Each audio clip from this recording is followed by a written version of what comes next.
We're talking today with Harry Ettmueller. Would you introduce yourself? Yes, Harry Ettmueller, former prisoner of war, and I'd like you to know that I'm wearing Sergeant Bowie Bergdahl, who was captured by the Taliban in June of 2009, and then he was sold to some terrorist organization, and they're still trying to get him back, but nobody seems to wear any of these, and I am, since many people wore my bracelet while I was gone. Well, we certainly hope to get him back, and we're glad that you're back. But you were a POW yourself, as I understand. Yes, 61 months, 2 days and 10 hours. And you were serving where? I was in the city of Hue, and we got hit during the Tet Offensive of 1968. And you were in which armed service? Army, and I was a television broadcast engineer, Signal Corps, and I was at Detachment 5 TV in Hue. Okay. Detachment 5 of? AFVN, but we were part of MAC V3, Advisory Team 3. Okay, you were with the American Forces Vietnam Network, radio and television. Strictly TV, we were fixing to get radio because the first cav was moving in, had already started coming into Northern I Corps. The first log was coming in, units of the 101st were coming in, and the Marines were being shifted further up north, and they were more interested in a radio station 24/7 than they were with TV, so they were planning on making us a Class A station. Well, how did you get your orders to AFVN? Interesting. I was in Vietnam initially as an advisor with Advisory Team 126, and we set up a school and trained Vietnamese in television broadcasting. All the equipment, cameras, transmitters, sync generators, all that. We then went back to my parent unit, which was AFVN in Korea, and back to Busan, where I was the chief engineer for TV there. I had like 90 days left in the Army, but a lot of my buds that I'd gone through signal school with and people that I went to high school with were all in Vietnam, and I said, what the hell. So I put in the old 1049, and in less than 2 weeks I got orders, and they assigned me to the 1st Signal Brigade, and I ended up in Vung Tau. And what was your rank when you arrived there? Spec 5. Okay. Which they don't have anymore, which is good. So I ended up in Vung Tau, and they went into panic mode because I had 10 days left in the Army, and they couldn't understand how in the hell I got back to Vietnam. It was easy. I went home on leave, and then I caught a flight out of McGuire Air Force Base to Dover, from Dover to Elmendorf, Alaska, to Yokota, and Yokota to Okinawa, Okinawa to Vietnam. Okay. And so you ended up in Vung Tau, but from there you got sent to Hue. No. I had to finagle. They looked at me and they said, well, you're an E5, you got less than 5 years of service, you on and on and on. You're not supposed to be here. And I said, okay, I know that. Well, what we'll do is we'll re-enlist you and send you to Saigon and train you to be a microwave specialist. Well, how long is the school? It's almost a year. And I'm going, okay, so you send me to Saigon for a year, I get trained in microwave, and then I rotate back to the States. Yeah. And I'm going, nah. They said, or you can re-enlist for your own vacancy, any school that you want, or whatever. And I said, well, send me to AFVN in Saigon. That's where I was supposed to go in the first place. So that's where they sent me, and that's where I ended up. But I ended up in the initial finishing up building AFVN headquarters. I strung cable. I ended up doing Kinney recordings, which were sent up to some of the other stations, and that was my primary job. Then I ended up, Don Gulen ended up coming into AFVN, And that was funny because he was my instructor at Fort Monmouth in signal school. John Anderson ended up coming into the unit, who had been the station commander in Busan. So 2 people I already knew.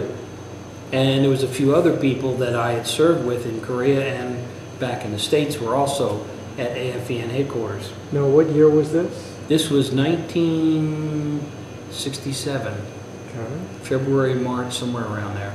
All right.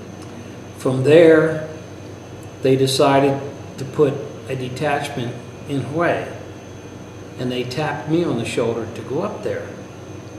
They in turn gave me this Marine corporal that I was supposed to take under my wing and kind of train him. And I don't know what I was supposed to train him to do. He could fix radios. That was his primary function. PRC-25s and stuff like that. He had no concept of television equipment, slide projectors, nothing. He was obnoxious. I took him downtown and said, you know, this is downtown, etc., etc. And he was accosting some of the women by grabbing them by the shoulder, speaking French to them, scaring the hell out of them. And I'm looking around going, we're going to get our throats slit. And I just could not convince this guy, you don't do that over here. You don't just walk up to these women and accost them like that. Well, where they had us billeted was in Cholan. Cholan was a really notorious area for VC activity. Well, I didn't like Cholan, so I knew some folks and I stayed uptown. He was at the billets and came out one morning and somebody yelled grenade.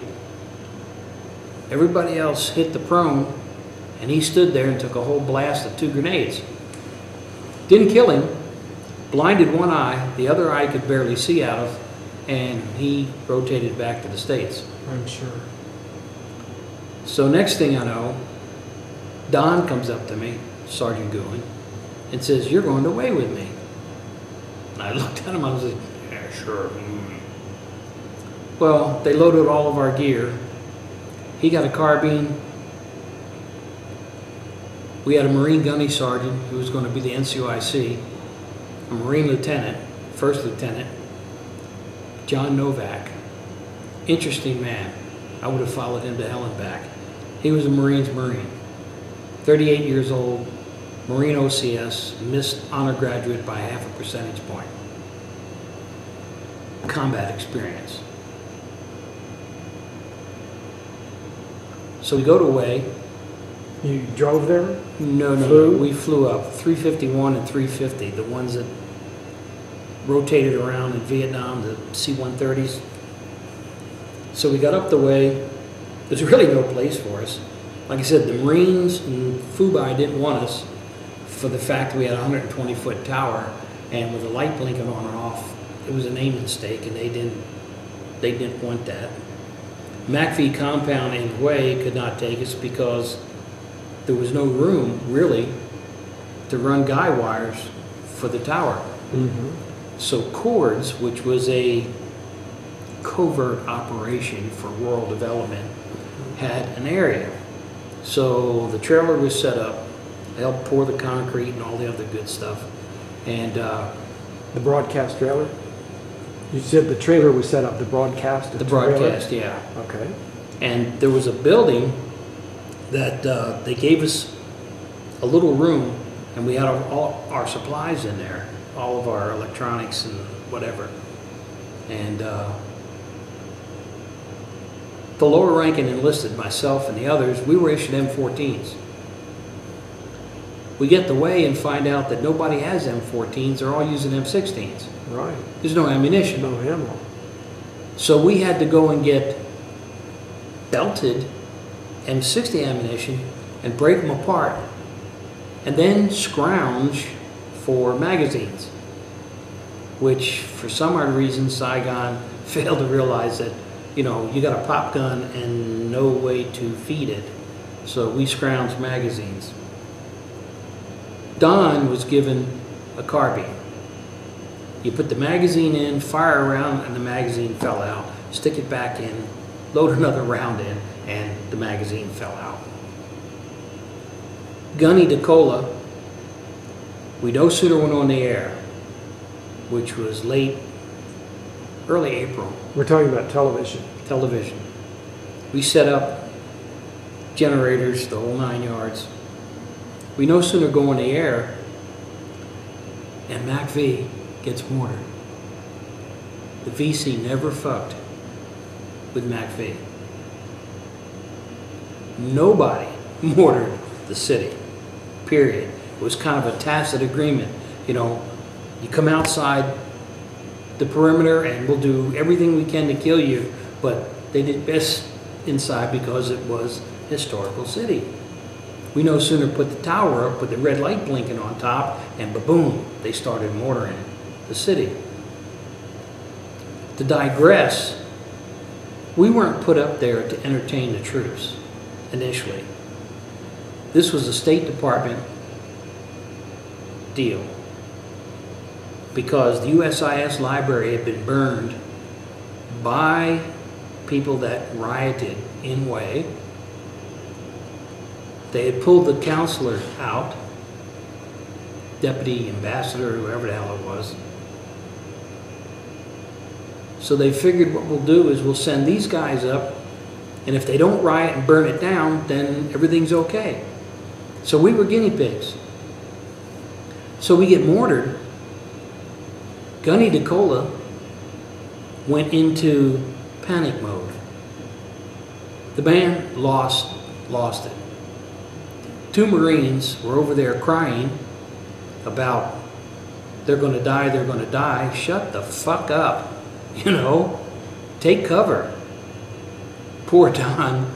Don was so elated that we got on the air that night that he sat around drinking. Don got so goddamn drunk. He passed out on his bunk. We couldn't wake his ass up. The goddamn mortar rounds, you can hear they're walking him up the goddamn street, closer and closer to us. He's sound asleep, sheet up to here. Of course, he had a big schnoz, and all you hear is, and we couldn't wake him up, so we just threw a mattress on top of him, and we Got on the floor. got on the goddamn floor. Yeah, let him sleep through the mortar attack. Let him sleep. He never drank again after that. He's a wise man. He learned. He learned. After you told him the next day. He learned. Oh yeah, well, finally. But Novak was so goddamn pissed off that he sent DeCola back to Saigon and wanted him court-martialed for cowardice under fire. He did. He just, you know, I didn't expect that from USMC. But then I found out it meant Uncle Sam's misguided children, so that's the way it worked. He was sent back to Saigon, and they decided, well, we'll just keep him here and keep everything kind of, you know, whatever. In comes John Anderson. John Anderson had fought in the Korean War, had been airborne, whole 9 yards, but he was a radio broadcaster. And he also did some TV in front of the camera stuff. So he come up. So I knew John, or Sergeant First Class Anderson. We had Charles Holmgren, Holmgren,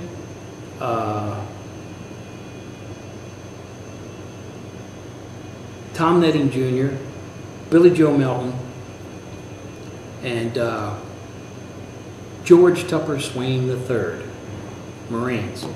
M14s, still trying to find ammunition.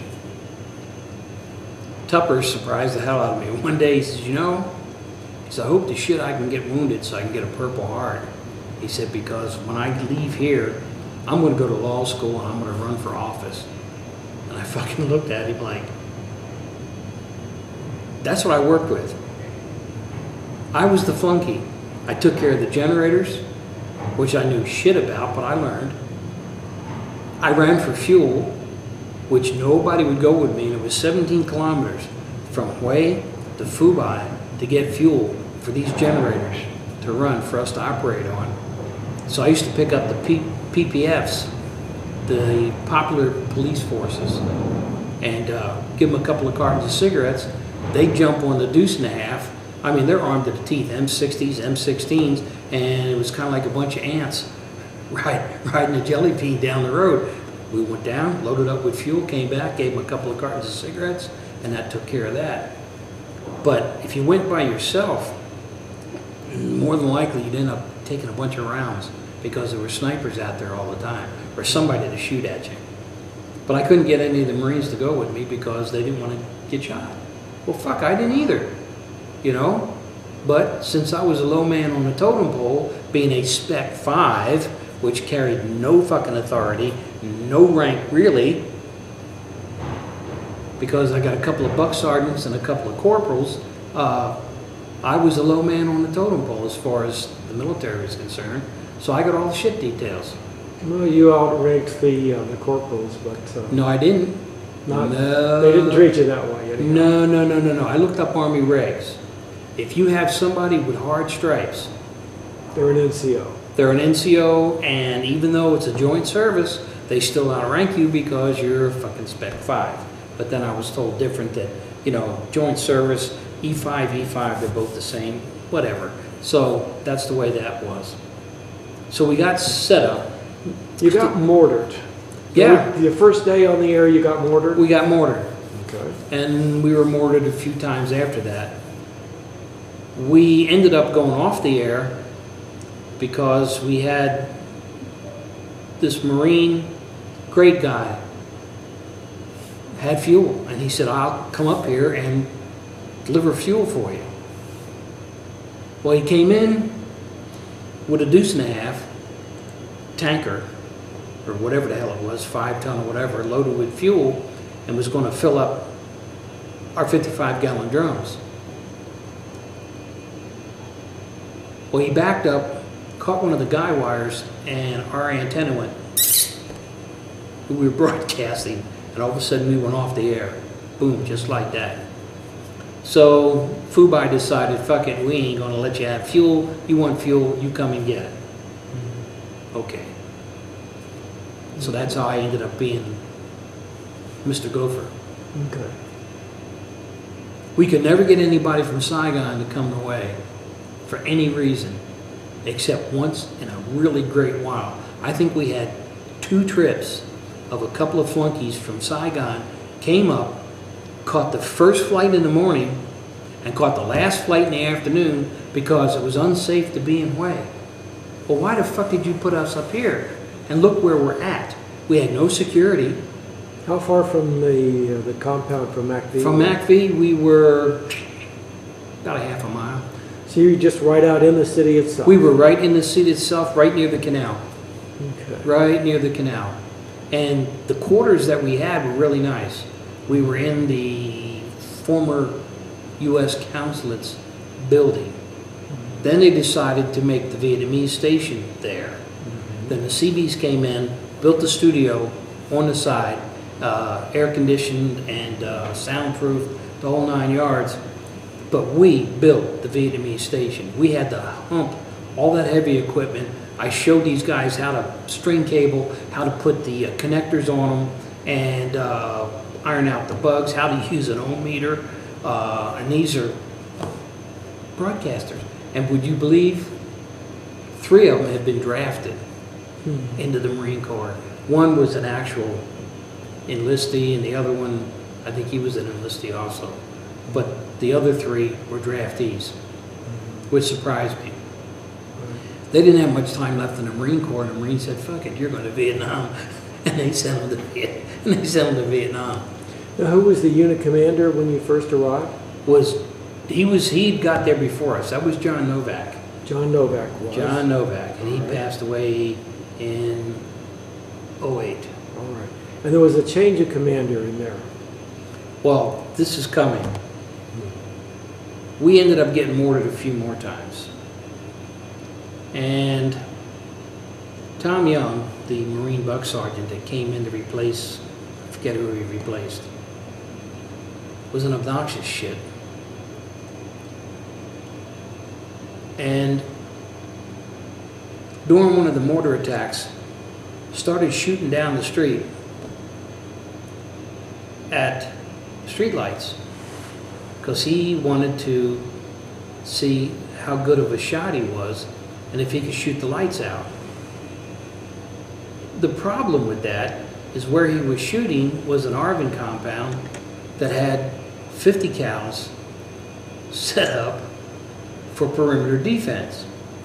So we're lucky we didn't get shot at.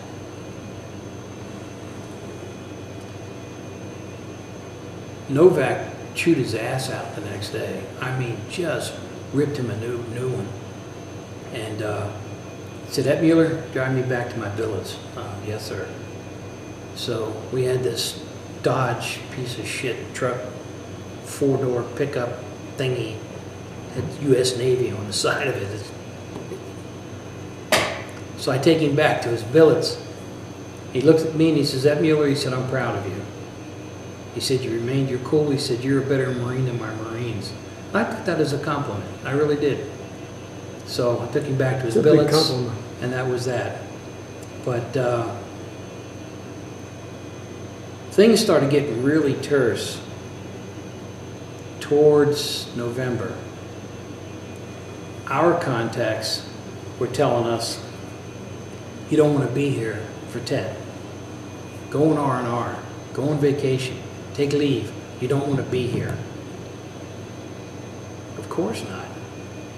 You know, you pass this information on, and it's kind of looked upon as being, well, what the fuck you people? You're not military intelligence. You're not.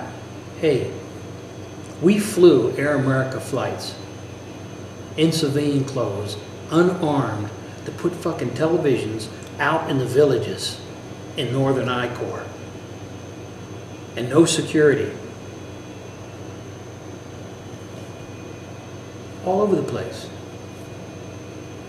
Through Just POW, Joint United States Public Affairs Office, which was basically the front for the CIA. That's the way it worked.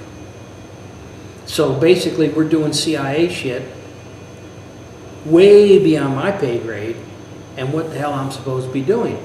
But Flunky Harry got put on a helicopter, here, take this out and we'll turn the transmitter on at such and such a time and you orient the antenna to where you get the best picture, lock it in, and then we'll fly you back. Hi, how the fuck are you? Shalom? Yeah, you know, they're all giving you the... But believe it or not, television had a tremendous impact in Vietnam. There was no television until we came. Some of these people had never been to a movie theater. They've listened to radio. And of course the VC would come in with their song and dance ensembles and do all their shit. But when we started putting televisions out in the villages and then they started transmitting the Vietnamese television, it changed a lot of things. A lot of things. So what we got was a lot of feedback from the locals basically telling us, but we started getting a lot of information that shit was going on, that you shouldn't be here, you shouldn't be here, you shouldn't be here. Well, we tried to get stuff. We tried to get PRC 25s, prick 25s. And Paulie denied, no, you don't need them. We were supposed to have grenades, didn't get those. Supposed to have M79s, he wouldn't give us those. He wouldn't give us shit. And when we needed parts, because Kodak made this piece of shit of a slide projector that if you breathed on it, the goddamn thing would jam up and fall apart on you. And they also made the 16mm sound projectors that were fed into the camera. Film chain. And they would wear out just like that, the spindle that was in there. And you had to get in there very delicately or take what you were showing off and put it on the other projector and hope like hell you get another part. And we could never, hey, how about sending us 3 or 4 of them? No, you can only have one to replace the one that you have. This is the supply officer in Saigon. Well, how about you coming up here and take a look at this shit? Nope, can't come up here, too busy, too busy. That's what we put up with. Couldn't get shit. You weren't getting the technical equipment you needed. We're not getting the weapons. That We you were not needed getting to the defend weapons we yourself. needed. We were not getting technical support that we needed. We were not getting shit. You people are up in Northern I Corps. If you get overrun and get killed, fuck it. So big deal. You know, we put you up there as guinea pigs to begin with. And that's the way it went. So they moved us out of the consulate building, put the Vietnamese TV station in there, turned the upper floors into offices where we were billeted, and turned the whole bottom into the equipment. I mean, the best television equipment in the world they got. The military was running these gypsy wagons, these trailers, 18-wheelers, that I don't know where the hell what they did. RCA, from what I understand, said, look, we can put this together. It'll cost a little bit more money, but 2 vans, side by side, open up, all your noisy shit will be over here, and over here will be your own little studio, your quiet equipment, and you can operate everything. Understood it was Sarkis Tarzian that built it. SARS Tarzan. It was shit. They took a Gates 5 kW transmitter and cut it into 4 sections so that it would fit inside this trailer. There was no test points to check anything. They would tie a rope around me so I wouldn't fall in, take the back panels off, push in the interlocks, turn the damn thing on, and then I would very carefully reach in with a test probe to find out what the hell was going on inside the transmitter. But that's okay. It's the fucking Army. They're, you know, they're expendable. And that's the way it was. No support. And they give us a single sideband, so it was in the clear to be able to talk on the radio and say, hey, this is what we need. So Mr. Charles can sit out there, monitor that shit. Oh, the TV station needs so-and-so. But I got a chance to call home using the single sideband. Well, that's good. So that worked. Yeah, I got some freebies until AT&T got pissed off and we had to go through a Mars station in Seattle, who in turn would make a collect call back to whoever you were talking to. So you couldn't call somebody locally who would plug you in and you could sit and talk, you know. But that's beside the point. We know how it goes. It was the military. We'll fuck them any way we can. But you got a new commander. yeah, he came in November, and command changed. And we ended up getting Lieutenant James Vincent DiBernardo. The only way I can describe him is arrogant, narcissistic, egotistical, power hungry, little shit who'd been a staff sergeant one day and a lieutenant the next. Because the Marine Corps had limited duty officers so that they could put line officers out in the field. So he was limited duty. He taught journalism at Dinfos. That was his sole purpose in broadcasting. He had no knowledge of broadcasting, period. He was a print journalist individual. The only way you could look at him would be if you saw pictures of Mussolini, the dictator in Italy, standing up on the balcony with his doing these numbers. That's the only way to describe DiBernardo. That and a cross with a television character named George Costanza on an old television show called Seinfeld. But that's beside the point. He was more interested in his own creature comforts. He decided to be billeted with us, took the largest room in this villa thing that they rented, which was across the street behind the station, And that was where he lived. And we were all crammed together, double bunked, up against the walls inside this little place. And he had his own private bathroom. We couldn't use it. So how many people total were at the station at that time? At that time, 10 or 11. But by December, I'd already rotated some of these guys back. I took them back to Fubai, catch 351 off the Saigon, and they were home getting out of the Marine Corps. We got an Air Force guy in, Ray something or other, I can't remember his name. We used to call him Clip a Coupon. He would clip coupons out of magazines just to get mail. And if he didn't get mail, he swore we stole his mail. There was 2 or 3 days when no mail came in. None, for anybody. In MACV, period. There was no mail. He swore up and down we had his mail. We hid it. But he did have one letter came from his wife. She sent him a pin the tail on a donkey. But it wasn't a donkey. It was a woman in a bikini that had the breasts. You put tape on and try to stick them where they were supposed to go. So we put this great big wall thing on the wall, took a set of tits, breasts, ladies, and put some tape on the back and stuck them up to where they kind of flop like this when you open the door, the wind blew, and that's where they went. And then I took the rest of them and I wrote letters home and to people and sent them off.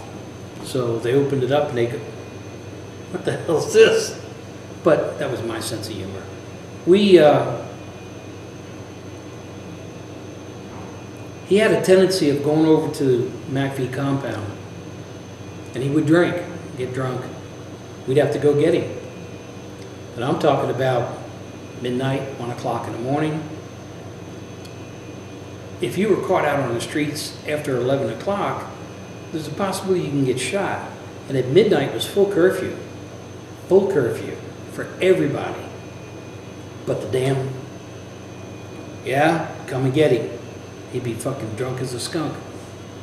Go over there, do security, Vietnamese, hours, pick him up, bring him back. He'd go in his room, pass out. Then he used to bring the girls over and take them into his room and he'd spend the night with them.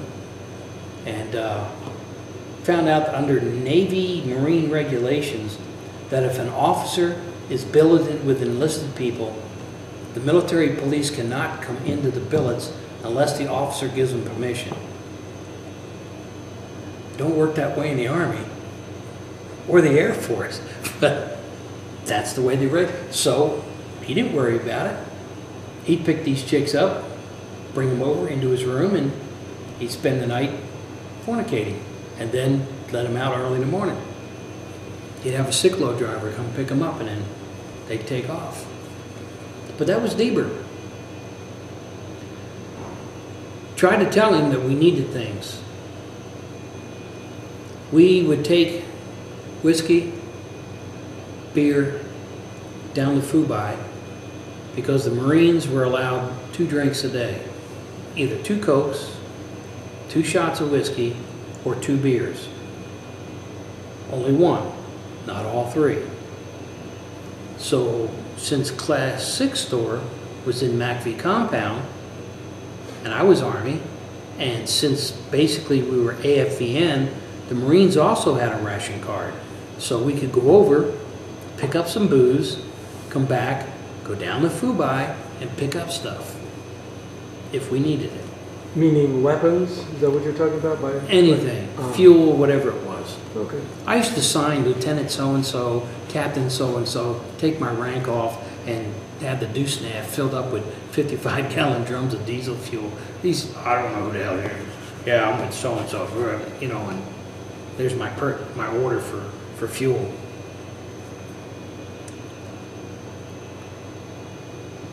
They weren't giving you enough fuel for the station? No, we had to go get it. No, but I mean, I loaded the deuce I'm snap not up. talking about the going to get it, but there was not a, No. you had to fake orders in order Yeah, to, fake orders to get fuel. to get. Yeah. Okay. And I countersigned them. I was either a lieutenant or a captain. They didn't know who the fuck I was. Shit. So, okay, so I lied. You know, what can I say? There were directives that came out about scrounging.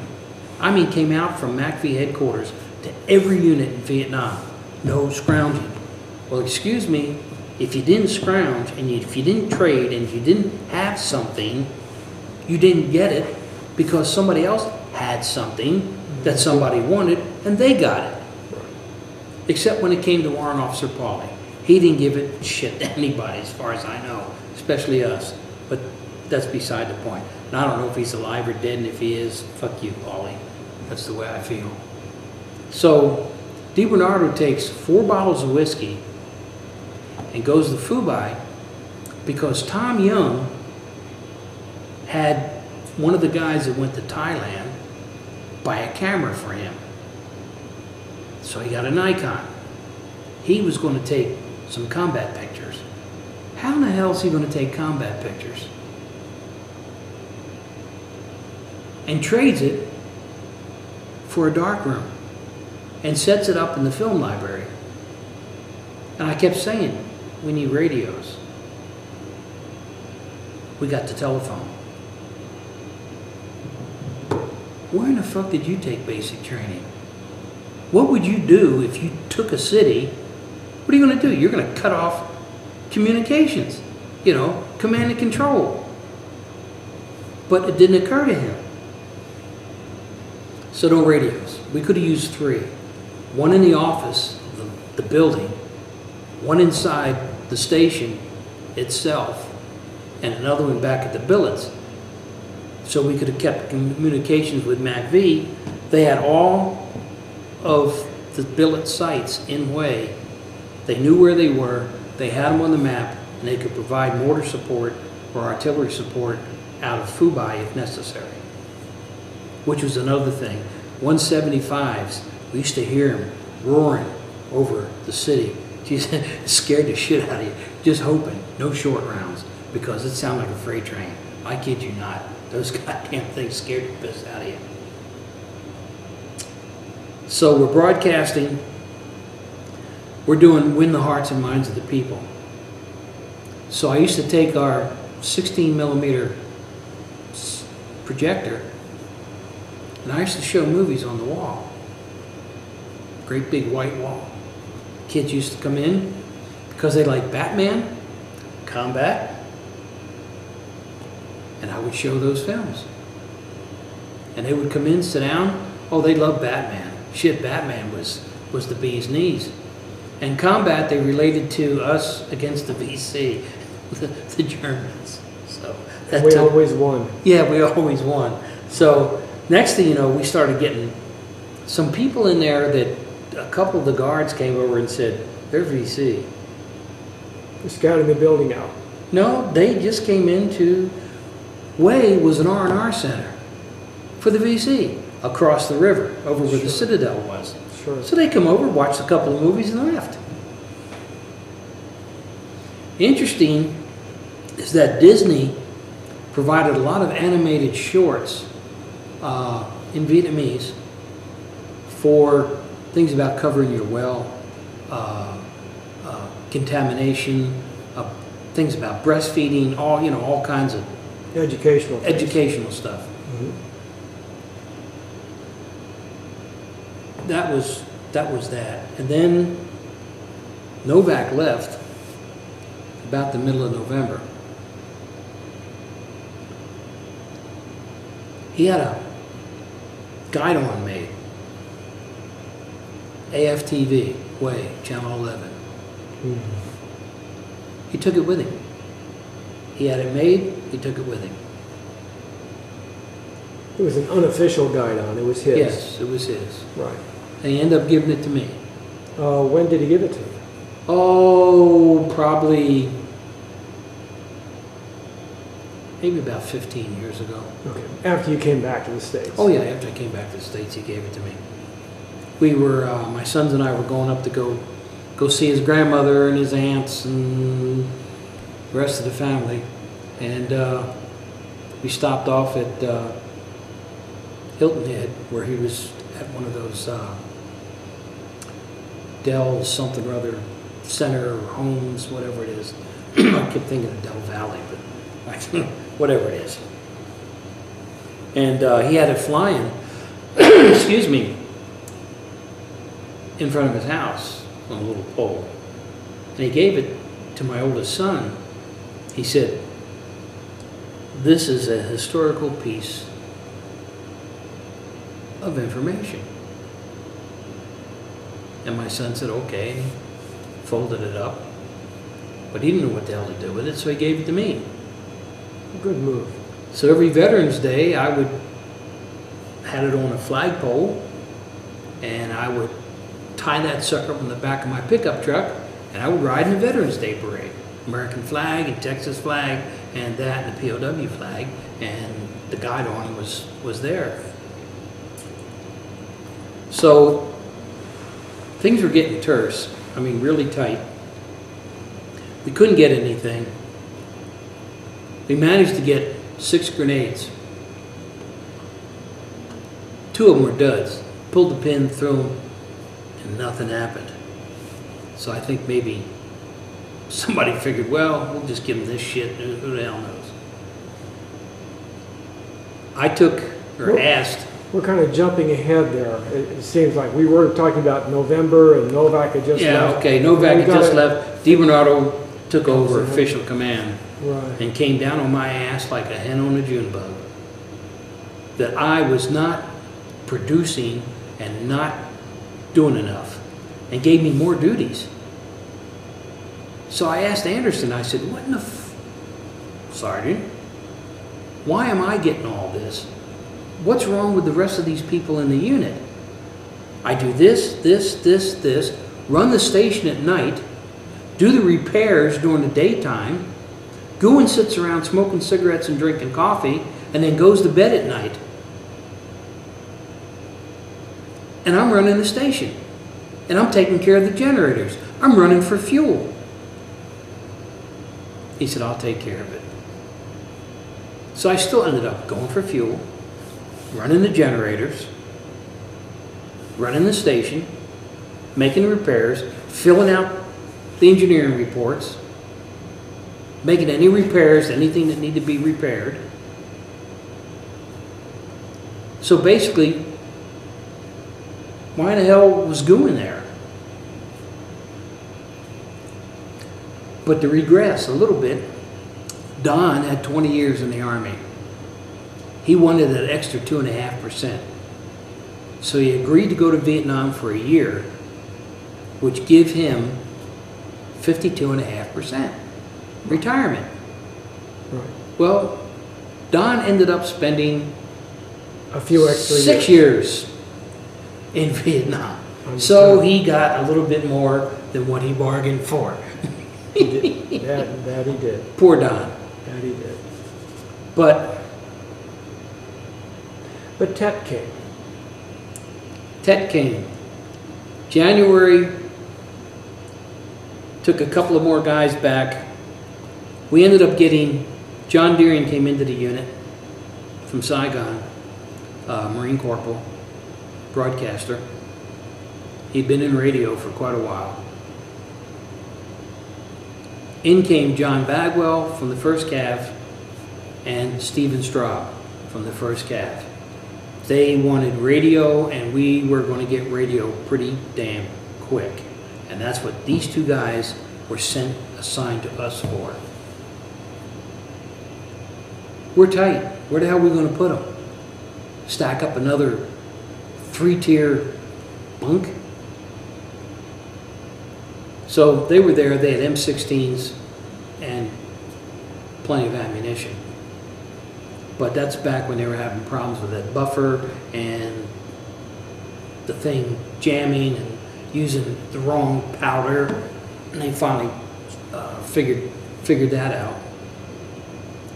So there was Bagwell, Straub, myself, Guin, Anderson, DiBernardo, Young, Deering, and then we ended up with a civilian, Courtney Niles. Courtney came in to replace Bill Biggs, who was the chief engineer with THVN, which is Vietnamese television. And he was training these Vietnamese people. They had an electronics background in the nuances of television and the equipment and all the other good stuff. Well, he had already put in for leave, and he worked for NBC International, NBCI, which was RCA. Of course, they had RCA equipment. And we drooled as we were hooking this shit up and looking at what we had in that trailer, going, well, maybe we could, nah. They'd know that we swapped the shit out, so we couldn't do that. He had been in Nigeria or Uganda or someplace and had kind of an extended family there, and he'd already put in for leave. So that's where he was when Tet came about. Courtney Niles came up from Saigon to take his place while he was gone. Courtney had been a tanker, Army, during the Korean War. So basically he had military experience and combat experience. He did not want to stay with the civilians that were right next to the canal, so he chose to stay with us. MACV had gone on alerts before, but never a full alert like this. Well, it's Tet, and there's a truce. Not up here. We knew better, because the Vietnamese that we worked with had told us the shit's going to hit the fan. We reported to MACV. MACV says, yes, we know the shit's going to hit the fan. They in turn passed the word down to Saigon, and Saigon goes, don't worry about it. Because I met Westmoreland in '86, I believe he came through, and I sat down and had dinner with him, and I told him, he said, well, why didn't you report it? I said, we did. And he just had this look on his face like, really? So he was being told what they wanted him to hear.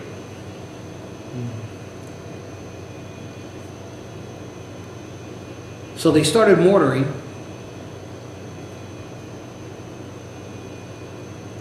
Courtney's with us. I broke into the Air Force guy's locker and gave Courtney the carbine, flak jacket, and steel pot. So everybody was armed. DiBernardo had a .45. DiBernardo hid in the senior NCO's billeted area under the bed during the 3 or 4 days that we were taking pot shots, mortar rounds, and fighting these bastards off because they assaulted 2 or 3 times until the night of the 4th when they launched a major assault. And I mean, goddamn grenades were flying in. We were popping caps out the windows, doorways. I killed a bunch trying to get inside in the back of the house. Killed another one the next day that tried to get in. And we ended up with ammunition on the floor, building on fire. Took 2 RPGs into the side of the house. Tom Young got buried under part of the wall. I got buried under part of the wall and got hit on the head with the door. I watched the door, the concussion. The door looked like it bent into a horseshoe and then came out like this and came in and knocked me over. That's the one I didn't shoot myself because my finger was on the trigger. There was a round in the chamber. It was on rock and roll, and I got my M14 stuck under my chin.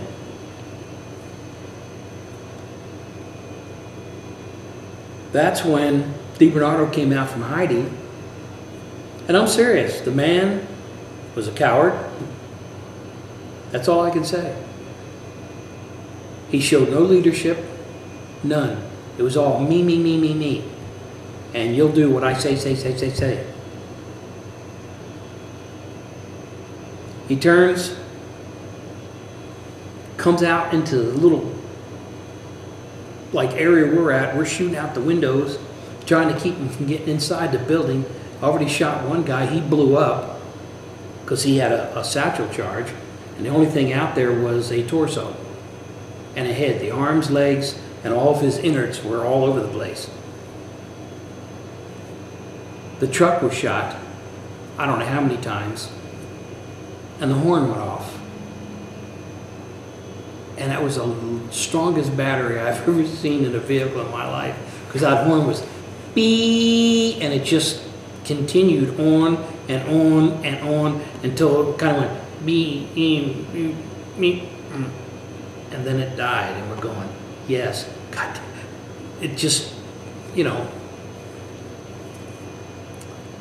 Daylight came around, and I got a damn Chi-Com grenade between my legs that didn't go off. And I'm going, holy shit. They've got duds too. Yeah, they've got duds too. Tom Young was the M60 man. Oh, I know all about the M60. He didn't know how to load it, didn't know how to clean it, didn't know how to take it apart. Before the shit hit the fan, I went over to Long Lines, the Army Long Lines unit, got their armor. I said, could you come over to the detachment and show him the M60? So I sat there with him while he was explaining how the M60 operated, how to load it. Looked at the barrel. The barrel was pitted because he didn't take care of the weapon like he was supposed to. So we had to put the other barrel on, clean it out, all that other good stuff. When they launched the major ground assault and were trying to get into the building, I turned around and fired out the back, and I kept yelling at Tom, get that fucking machine gun operating out the back. Well, he grabbed it, fired 2 rounds, it jammed, and he said, fucking piece of shit, and threw it away. Threw the fucking M60 down on the ground and threw it away. Just fucking threw it away. And now it's out of reach? Yeah, now it's out of reach because now we're getting a bunch of rounds coming in. But prior to that, there we are. No way to defend where we were at. It was impossible. You could not defend it. But DiBernardo refused to go to MACV compound because there were no creature comforts. There was no bed for him to sleep in, and he was goddamn going to sleep on the floor. And he made us stay there. The 2 senior NCOs told him, this is not advisable, Lieutenant. This place is not defendable, and you're putting us in jeopardy. I'm the fucking lieutenant here, and this is the way it's going to be. So he followed orders.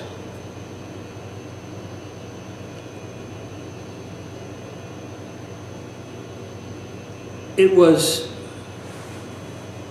really terse. Really.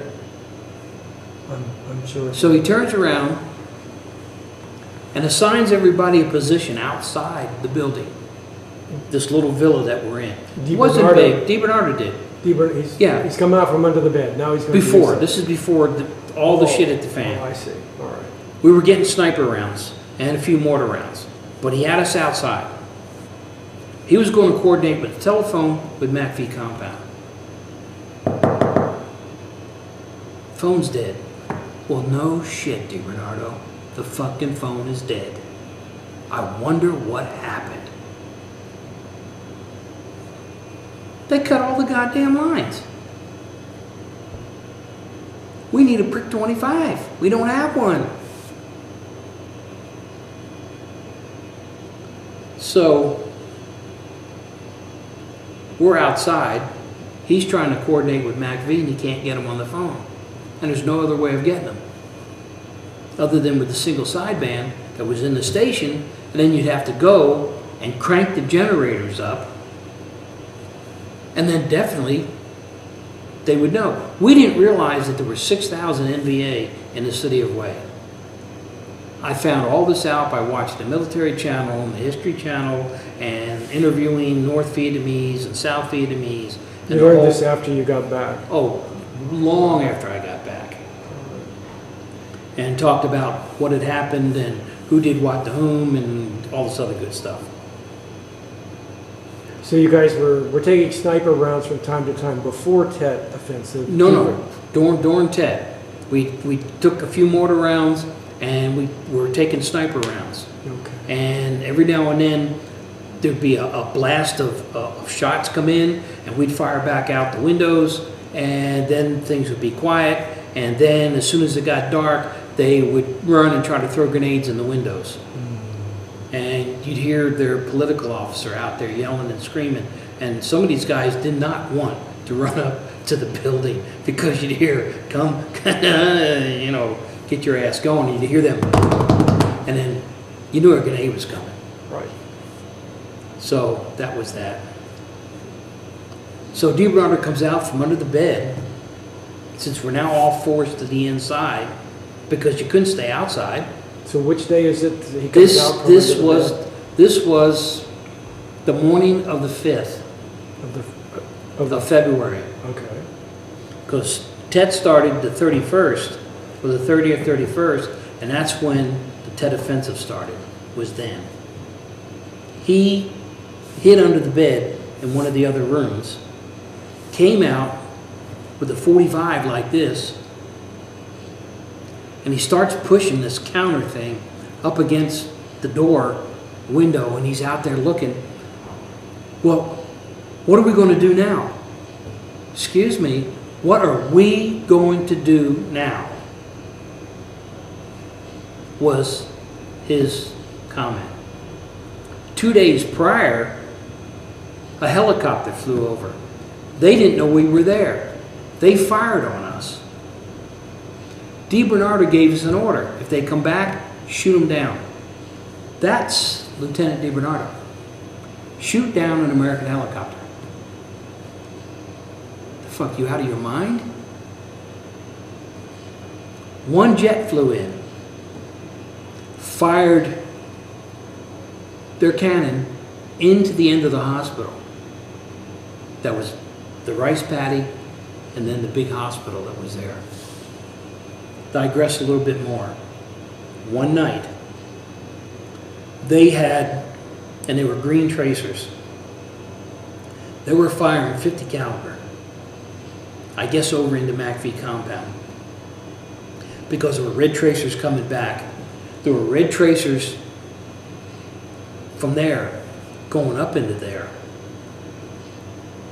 And then all of a sudden I heard, cease fire in English, and a flare went up. And I said to DeBernardo, I said, we need to contact them. I said, because that's our forces over there. Well, how do you know? I said, I have yet to hear a Vietnamese speak English like that. But in the meantime, the Marines had come in and an Army unit was coming in. We didn't know that. We had the foggiest idea of what was going on. We had no communications. So the helicopter flies over and they shoot at us. And he says, shoot them down. Yeah, right. Vietnamese are coming by with their shit on carts. I think all they were doing was basically to check us out.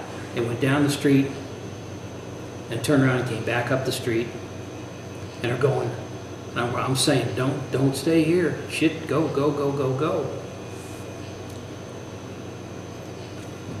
So Courtney Niles and Steve Straub say, we got to get the fuck out of here. The building's on fire. There's spilled ammunition. So